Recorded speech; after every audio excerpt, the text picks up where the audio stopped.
हवन, आजकल हम इतने अंधकार में जा चुके हैं, इतने अंधेरे में, बिल्कुल काला अंधेरा है, थोड़ा सा भी उजाला नहीं है हमारे नेत्रों में। कैसे हवने की बात कर लें भैया, तो आज के समय में हम जैसे ही हवन लिखेंगे तो बोले मार्केट में बढ़िया क्वालिटी का हवन महाराज जी मिला है।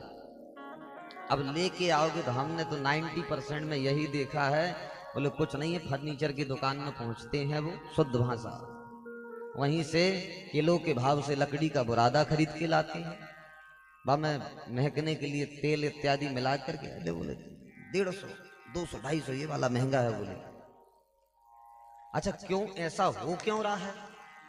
खरीदने वाले भी वैसे ही है, उन्हें पता ही नहीं है कि हवन होता कैसा है।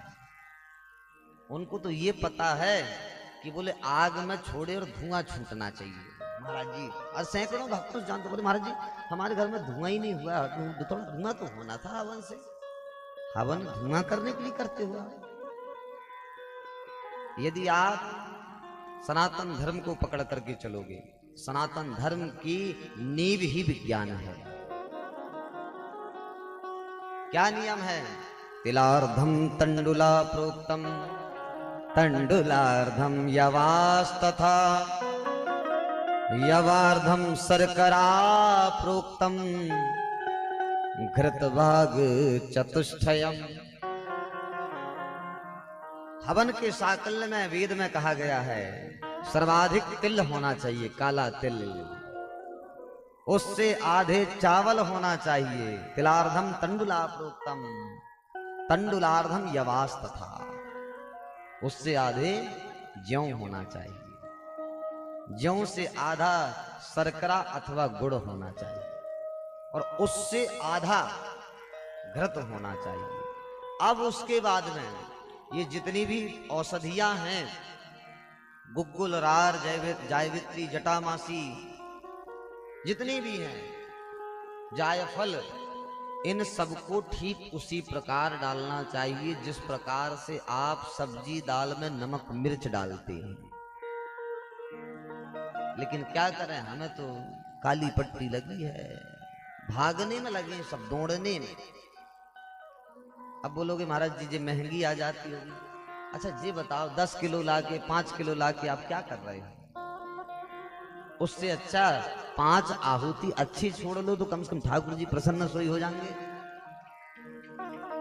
मैं ये नहीं कहता हूं, मेरी व्यासपीठ ने कभी आपको रेस में दौड़ने के लिए नहीं कहा। जितना पैसा खर्च करते हो उतना ही करो ना, काहे को ज्यादा करते हो, लेकिन उतने में ही बढ़िया करने का प्रयास करो, ज्यादा नहीं, थोड़ा करो। अच्छा आज से आपको अभी तक ज्ञान नहीं था, यदि सत्य बता रहा हूं, इस प्रकार से यदि हवन का आप बना करके आहुति छोड़ेंगे तो सबसे पहले वह हवन का जो धुआं निकला है वो आंख में नहीं लगेगा, आंखों में नहीं लगेगा। क्यों नहीं लगेगा? क्योंकि ये सब औषधियां हैं, तिल, ज्यों, चावल, घृत। अब हम देखते हैं लोग बोलते महाराज जी घी मिला दो इसमें, इतना नहीं मिलाना है, जितनी आवश्यकता उतना ही मिलाना है। अब जैसे एक उदाहरण, आपको 1 किलो हवन बनाना है, या इससे आपको थोड़ा सा बनाने में सहूलियत हो जाएगी। जितना भी आपको हवन बनाना है उससे आधा तिल लीजिए। जैसे 1 किलो का बनाना है तो आधा किलो कितना हुआ? 500 ग्राम। 500 ग्राम से मतलब तिल से आधा चावल कितना हो गया? 250 ग्राम। तिलार्धम तंडुला प्रोक्तम तंडुलार्धम यवास्तथा। 250 ग्राम से आधा ज्यों, ज्यों कितना हो गया? 125 ग्राम। ठीक, 125 ग्राम से ज्यों से आधा तिलार्धम तंडुला प्रोक्तम तंडुलार्धम यवास्तथा यवार्धम शर्करा प्रोक्तम, उससे आधा मतलब केवल लगभग 70-75 ग्राम क्या होना चाहिए? शर्करा अथवा गुड़ होना चाहिए। और 70-75 ग्राम से आधा 30-35 ग्राम 1 किलो में घी होना चाहिए। लेकिन वो घी कैसा होना चाहिए? शुद्ध होना चाहिए, गैया मैया का होना चाहिए, जर्सी गाय का नहीं होना चाहिए, देसी गाय का होना चाहिए। नहीं हो पा रहा है, आधी किलो हवन बना लो। मतलब मेरा कहने का तात्पर्य यह है, जितना करो वह सटीक करो तो कल्याण है। नहीं तो हम केवल रेस में दौड़ रहे हैं, बाकी हो कुछ नहीं रहा है, कुछ नहीं हो रहा है। धुआं हो रहा है और धुआं से मच्छर भागेंगे बस, याते ज्यादा कछु ना है बीमारी।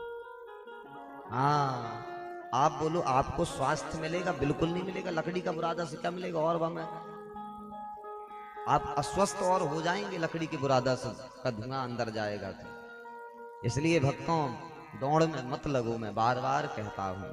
किसी भी चीज में गौर करके तो देखो, हमारे ग्रंथों को पढ़ के तो देखो, तब हमें पता चलेगा हमारे ग्रंथों की नींव ही विज्ञान है।